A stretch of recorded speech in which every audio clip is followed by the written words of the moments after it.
the Gentlementor. It's the funniest thing. I love watching. It doesn't mean anything because it's not like I'm getting money. Is it Indonesia? Yes.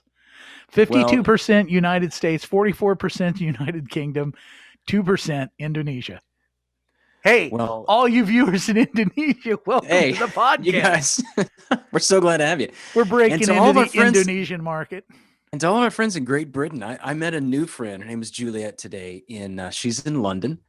You were in London today? No, just by Zoom. Just in London on Zoom. And great lady, got a great business head about her. And so I just shout out to her. She's probably not listening because she doesn't know what I do. What are you drinking? What do you got? I got a dram here. I got this god awful vodka. Oh, so sorry. I don't think it's going to make me vom, but I'm not going to be. It's cool. It'll help me to remain, party responsible, like Spuds McKenzie wants me to. Oh my gosh, it's been a long time since I've seen that dog. I'm here for the callbacks. I have a bias toward action. All right. I tend to believe that we as human beings, and you didn't Twitter because I don't do Twitter. Instagrammed a similar thought. Move.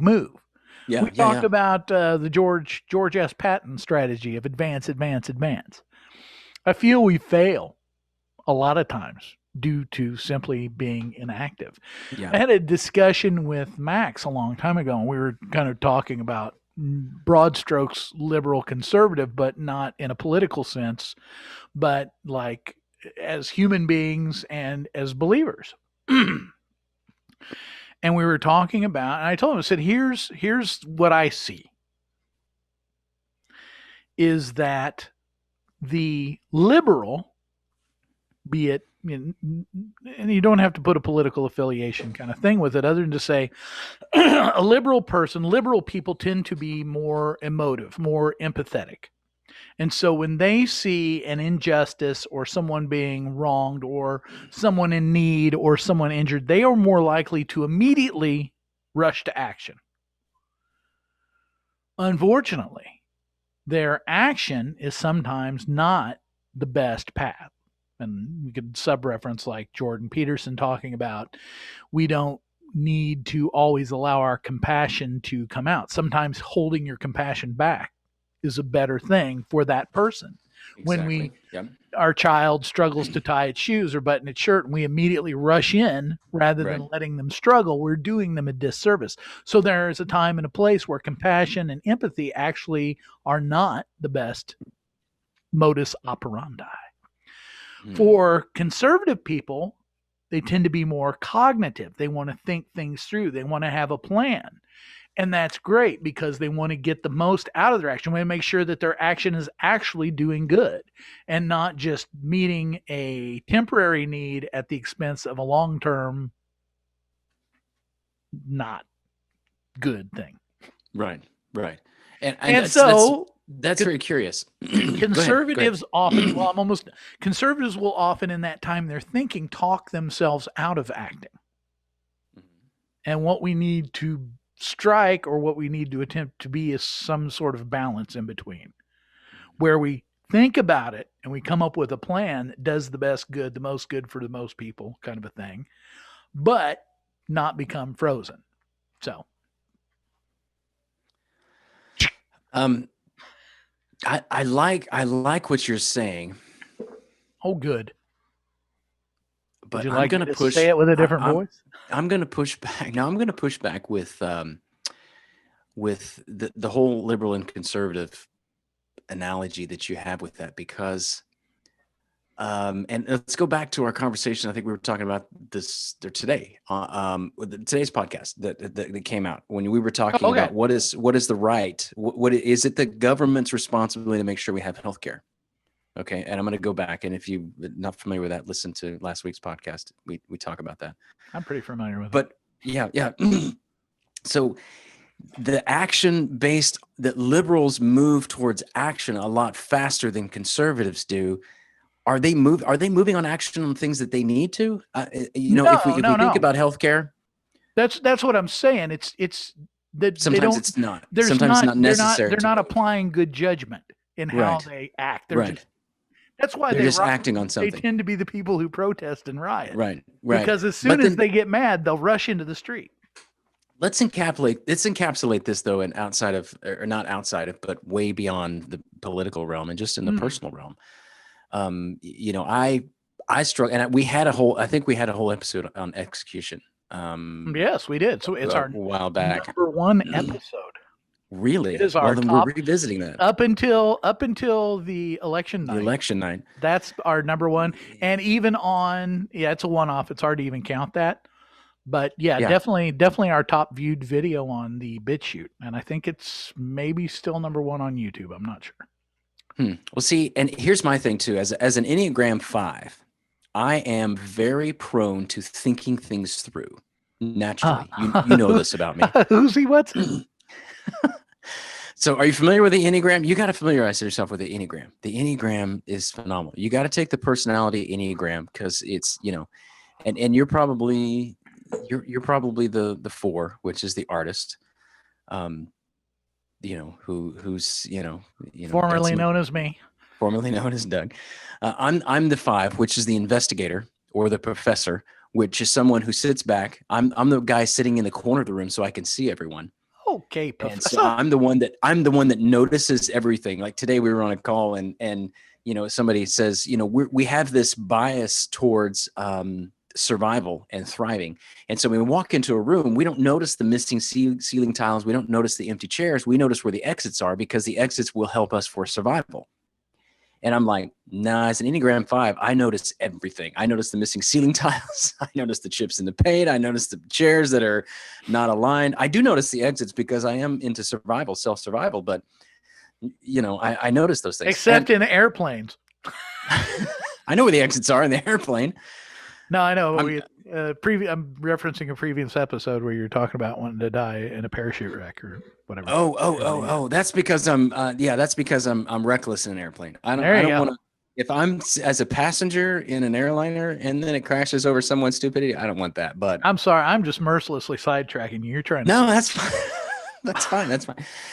We're people. We do that. We all get sidetracked. Anyway, I do it a lot. So execution is the thing. And so this having a bias towards action, having a bias towards doing something, thinking too much. That's where I get sometimes. I'm just like, well, I've got to have this right. And I've got to have this right. And I've got to get this. And it's like, no, sometimes just pull the trigger and just ship it. Ship the daggum thing and we'll fix it later. I was thinking of I think it was Reid Hoffman, the founder of LinkedIn, that has an idea about shipping things, and he used language that I won't use on here. But yeah. Well, anyway. Thanks. All right, you're welcome. So you were pushing back, but I don't understand what you were pushing. I was pushing back. I was pushing back on the liberal thing. I was pushing back on the liberal. Well, when I say liberal, I was curious to know if 5s, which are the ones who think through everything, are more prone to be conservative than they are liberal. I'm just curious. That might be an interesting discovery or investigation. Probably where I was. But the whole liberal thing is, I was pushing back on. Yeah, but are they acting on things that don't need action from them because they're government entities? And they're enforcing their policies and thoughts and ideas in the everyday lives of Americans. Is that really necessary? And then can we really classify that as having a bias towards action where they're not supposed to have action? Let me clarify. You know what I'm saying? Okay, go ahead. I was only using liberal conservative as an entry point. That's what I said. I didn't mean liberal conservative in a political sense. I meant people who tend to be more liberal people in general. Yeah. And versus people who tend to be more conservative. In my mind, and this is kind of I'm going to go back and kind of answer what I think you were just kind of getting at. Okay. The premise that I operate by is that there are two different types of people. And they look to us like politically or socially like conservative and liberal. But that's not really what the difference is. That's just how it shakes down in the political tree. Right. If you shake it down in the social action tree, it looks different. It looks like a group of people who go try to help people versus a group of people who don't. If you looked at it strictly from the neck up, you would see that one group is doing a lot of thinking and the other group is not. And I this will sound bad, but I don't know any other way. What I think it really is I think it has something to do with maturity. Hmm. Because we all know maturity is not about an age. Right. And we all know the famous old adage, if you're not a liberal when you're a young man, then you're dead, and if you're not a conservative when you're an old man, you're an idiot. And I think what it is it is the part of it's definitely personality. I, personality wise, am a more liberal type person. I'm Mm-hmm. way quicker to act than most people. And many times, not in my own best interest, many times, not in the best interest of the people I intend to help. I could share a million sad stories. Well, not quite a million, probably 999,000 times that I've rushed in to defend someone or to protect someone only to turn out to be the ogre because Mm. I didn't understand the situation. I didn't know what was going on. I just reacted. And so that's a part of my personality I struggle with is take a breath, think it through. Do you really Yeah. have all the information? Or are you just making a snap decision based on an observation? And I think it is not anything more than the cumulative experience of life and that gaining of wisdom. Mm-hmm. That thing that happens. You gain knowledge in your young life. You learn things. They put data into your head. Right. Right. When you get into that middle part of life, those teens and early 20s, you start to cognitively deal with that stuff. You start to synthesize new thoughts and ideas, most of which aren't really new. You just think they are. Right. That's why in that middle part, teens and 20s, we go through that part of our life, we go through that part of life where we think we know everything. Then we enter that third section of life where we begin to realize, you hear us say things, you'll hear people say things like, the older I get, the less I know. The smarter I get, the less I know. Mm-hmm. Because we begin to realize how short, how deficient our knowledge is, which is part of how we become, how the knowledge that turned into understanding in the middle section becomes wisdom in the third section, because it becomes part and parcel of how we live. It's not just stuff in here or words that come out here. It's the way we actually live and interact with the people around us. That's what demonstrates wisdom. It's not our words or ability to say thoughtful, Confucius-like things. It is, how is that affecting your life and the lives of people around you? And so to me, I think it's really a function of maturity. I have no scientific information or studies to base this on, purely my own observation. I think you're right. I don't. Yeah, I think you're Ching, absolutely ching, right. 1,000 points for I would, me. I would even go a step further and say, at one point, you reach a point in life where you would go through a fourth stage, and it's though you want to impart wisdom on those. So it's like where you and I are today. You know, we've entered that Gandalf stage Well, I'm where not quite there. I'm just following you. no, You you've keep done it. pushing me back. You've got the beard. You're there. You've got you're Gandalf the white or gray. I'm Gandalf the gray. It's pretty freaking white. You're Gandalf the bald. So that's where I want to be, and I've hit that for years, and then I came across this whole teaching from Donald Miller that talks about we are the guide, we're not the hero. We got to help those other people be the hero, and so that's kind of been my thing that I felt like God is like, all right, here's where you are. You're the guide. You're the guide. You've got wisdom. You don't carry the ring. You don't, and we probably talked about this before. This all sounds familiar, but you don't carry the ring. You don't make the big, you don't do the big, you just show up on time, and you've got the cool things to say. And then people go, oh, yeah, I can do that. I can go. And they're the hero of the story. And that's where I want to be. And I think that's the stage that we enter in life, is where we enter that place later in our 50s where we go, okay, I can impart wisdom. I can sit here. I don't have to do all the doing. I can just do the knowing. And I know a few things. I've seen a few things like farmers. We've been there. We've done that. Here's, because we were young. We've done that. We've done those things. And we're like, oh yeah. Yeah. And we start sounding like all the old people when we were young. Yeah, exactly. If you just listen, Yeah, I think But that's a lot of what I'm struggling with at this point in my life is I can't quite put down that I've had such a stupid, and I admit openly that it's stupid. I'm not under any delusions about myself. Well, probably under some delusions, but not this one. Um, the superhero complex, mhm, always needing to rush in and to rescue. yeah, And I'm not able to find the mechanism to put that down and make that transition yet. Or yeah, I'm struggling to make that transition because I guess I don't want to let go of my youth or something like that. I don't know. Some kind of psychological thing where yeah. I don't want to admit That's that my time has passed and now I'm a guide and not the hero. I know it's I. stupid and it ain't going to work out for me. But listen, the hero's not the strong one in the story. The hero's never the strong one. The hero's just the stuff. He gets stuff done, but he's never the wisest one. Luke was not the wisest kid. He was I want not. I You want Luke. don't want to be Luke. I want to be Han Solo.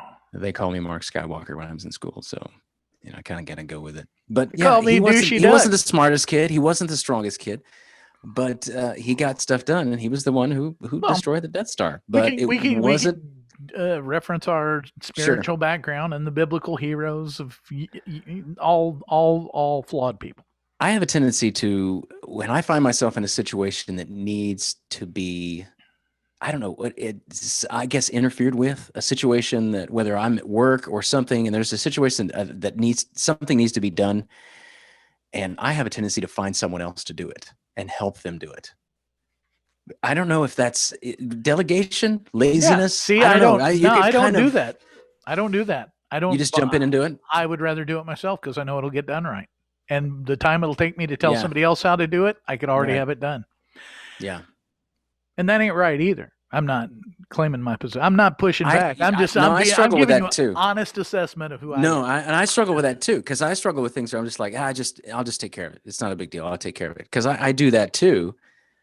When it comes to the kind of minuscule things, where I'm just like, it's an email I'll send out, and I'll take care of it because I guess I believe more in my own wording, my own, I don't know, verbiage that I used in particular email. I don't know. I don't know what causes that on certain things, but where certain things, I think I want to go with more laziness. I think as I get into my old age, I'm like, I don't need to do that. I can sit and send out an email. That's easy. But if you need a project outline or something like that, I got just the person for you to take care of that because Now, they can I will completely say set up that that stuff. in the bit of wisdom that I have gathered, and we've had this conversation before, but not on a podcast, Oh, I do a better job of recognizing my own strengths and weaknesses mm, and knowing how to play to my strengths and knowing when this is something that's out of my depth and either I shouldn't get involved in it or I can refer you to someone who could help you with that or there you something go. like that. Yeah. Here we'll go. I'll use your Gandalf thing. I think I'm too much. Who's the Hobbit? Frodo, Is that Frodo? There's Frodo and Sam. Bilbo. Frodo, the Hobbit, not the Lord of the Rings, the uncle. Oh, Bilbo. Yeah, he's in the That's Hobbit. Bilbo. Yeah, I'm more Bilbo. like That's Bilbo. Bilbo to me had problems giving up that hero quest, which not the game, Right. but You're right. and that's kind of was his downfall in a way because he couldn't give up that ring and what it represented, and of course Right. nobody could give up the ring once they had it because of power and all that. But I Right. don't get into all that. But that's kind of where I see myself is struggling with that. Yeah, you're probably right, and that's what I should be doing more. But I don't. I like to. So you want to be on the adventure. I want to swing the sword, baby. You want to swing the sword, but it's time to pass that down. It's time to pass the ring down, and you don't want to, but you know it's time. It's So again, it's a Bilbo syndrome. yeah. Thanks. There's probably more to it. There's probably more. Yeah. No, I get that. That's cool. That's yeah. It's never been easy for me to sit on the bench. Hmm. That's why I didn't play sports in school because there was a part of it where you didn't actually get to play. Yeah. And when you were the chubby kid that wasn't necessarily athletically gifted, that was a large majority of the time. Well, so you sit on the bench and support the team. Like, no, I don't want to do that. That's not what I joined for. I want action. So anyway, I didn't mean to make that all about me, but it's very interesting. No, I think set we of all, points and counterpoints. Yeah. I think it's not. I think it's okay if we admit that we struggle a little bit with the hero syndrome. We want to be the hero, And I think at a part of our lives, that's where we are. You know, when you and I were in ministry together, young, doing this youth pastor stuff and blazing a trail with buses and rebuke the puke And and all trash, those kinds of things and trash and raccoons. throwing boxes way out in the field and getting stuck. You know, we were blazing a trail and we were being the heroes at the moment. But, you know, even if you back up from that a little bit, we were still Gandalfs in the sense that we were guides in those little people's lives for a moment, you know, for those people that wanted, you know, for the Shawns, for those We guys were that Gandalfs, but we were also there was we also were also a creating our own superhero. story as well. Yeah. And Yeah. there was a superhero component to it because we were their superheroes. Right. I Right. And mean, we liked that. I liked it. I liked it. absolutely. Would And have been you would not have put up with what you put up with if you hadn't liked it on some that's level. true. There's That's just very no true. way. That I is was very there. true. I And watched. I still today, even, you know, I step back and look at, you know, some of those things that those guys have done. And, you know, even some of the guys that I had back in my early youth ministry days back in Tulsa, you know, are doing, you know, some things that are great in their life. I'm just like, if I'm just honored just to be able to say I had a tiny bit of in a paragraph there, you know, that helped move them in that way. I really like that. That's the thing I like I is thought knowing that about I have a little bit in that story I and was seeing. looking through I'm sorry, I keep interrupting you. You stop No, and then I think I'm starting and then you no, I need you to cut me off because then I just ramble about, you know, and this and go, whatever. You know, ramble. go cut me off. I was thinking about Josh Shower today. Mm-hmm. We had talked about having Hey, him do Josh. one of these, and I had thought about like I wonder. I'm not looking for somebody to pump my ego, but I'd like to know was any of it of value? Yeah. I mean, I know there was a lot of goofing off and rebuking the puke and stuff like that. There was a lot of Yeah. fun. We had a Yeah. lot of fun. Yeah. But I came to yeah. terms. I came to terms a while back. I was on a business trip, and I knew that I had a young student in my youth ministry that had lived in Georgia where I was going to visit. And so I messaged him and I said, "Hey, can I come visit you and your family and just hang out? I've got like 30 minutes before this meeting. I'm going to drive into town, and I just want to. I hadn't seen them in like, I don't know. It's been 30 years, probably to 20 years, 20 years." So anyway, so they were like, "Yeah, come on, you know, that'd be great." Anyway, I sat down at the table and was talking with them, and she was telling me that, you know, first of all, that part of my life and ministry was probably the biggest failure of my life, and there's a lot of other things in there. And I always thought, you know, I spent like 2 years at this church, and I really kind of just destroyed everything that I had there in that church and in that ministry. But she said, you know, she goes, "This is the one thing that you did that really made a difference in my life. You believed in me as a teenager, and you gave me a bunch of responsibility with these other teenagers." And she's like, "That meant the world to me." And even though we didn't do anything with that, I just created this idea and said, "Hey, let's do this." And I put a bunch of other students in charge. And it was that moment that I realized, even in my biggest failure, I did something that helped someone. That's great. I don't know where I was going with that, but you mentioned something that made me think about that. We were talking about the goofing off. Yeah. About the goofing off. When even in that, there was some value in that they go, "Holy cow, you know, even though you were the biggest failure that I ever saw, you still gave me the biggest moment of realization in my life that, hey, I am worth something and I am trustworthy." So, yeah. I think the Shawns I think are probably, and I don't know if they would ever say it or if but I have to believe there's two young guys that didn't really have a dad in their lives. Yeah. And we kind of became surrogate dads to them. And I feel like that had, even though like lots of rebuke in the puke and goof off stuff, there was real stuff in there too. And I have to believe even, the goof off stuff had value to it. It had some kind of impact. And I would love to find out that some horrible thing that I did, well, you didn't do a horrible thing, but you said that was one of your worst periods, actually had some benefit, actually did somebody some good. So that's got to be an awesome feeling. I tell you, and here's where I want to wrap this around right now. Not wrap it up. I want to wrap it around this idea. want to wrap around this idea because I'm thinking in terms of like, all right, someone's out there listening to this podcast right there, and like, oh, you're talking about a lot of history stuff that I don't know anything about. You know, Doug and I have done a lot of things together, so we've done a lot of stupid things together, but we've done a lot of good together. But here's nobody who's done stuff with me hasn't done stupid stuff with me. I'm not ashamed. I am not ashamed. Thank God there wasn't YouTube and the cameras on phones back then. So thank God none of that's recorded. Or phones. Or phones. There was phones back then. There was phones. Here's what I want to wrap that around. And because wrap it around when you're talking about the Seans and I'm talking about this kid in Arkansas, we're talking about these kids that we got. Here's what I think. And being the dad that they never had, those guys never had. Here's what we had that no one else in their life has. And this is the only thing that I think that we can cling to because it has value to them. And that is consistency. We were there every single Tuesday night, almost without exception. More than that. They knew that when they arrived at that church on those buses, that you were there on the stage doing something goofy on the keyboard or on the guitar.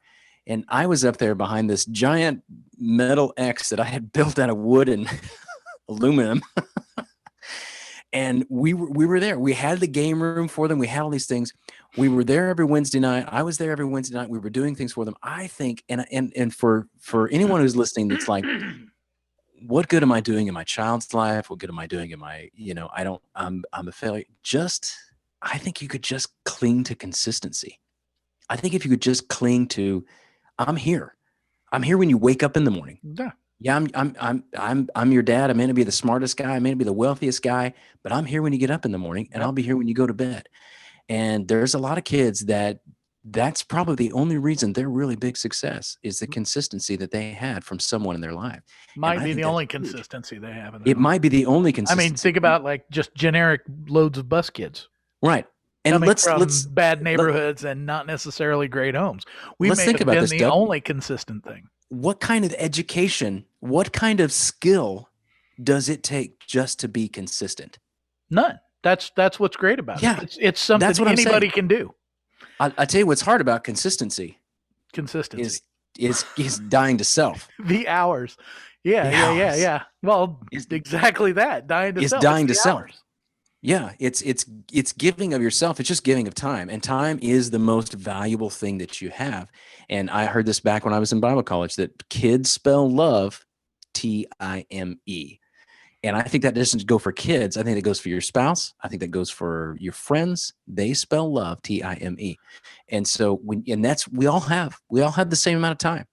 We all have 24 hours in a day. I'm not saying we all have as many days as everyone else does, but we all have the 24 hours that we can dish those out to however we choose. Now, I know we've got to exchange those for money so that we can pay the light bill and put gas in our car, but I don't know. It's just consistency is all I'm thinking that somebody out there is going to be like, I'm a deadbeat, but what can I do? The first act of love is the giving of attention.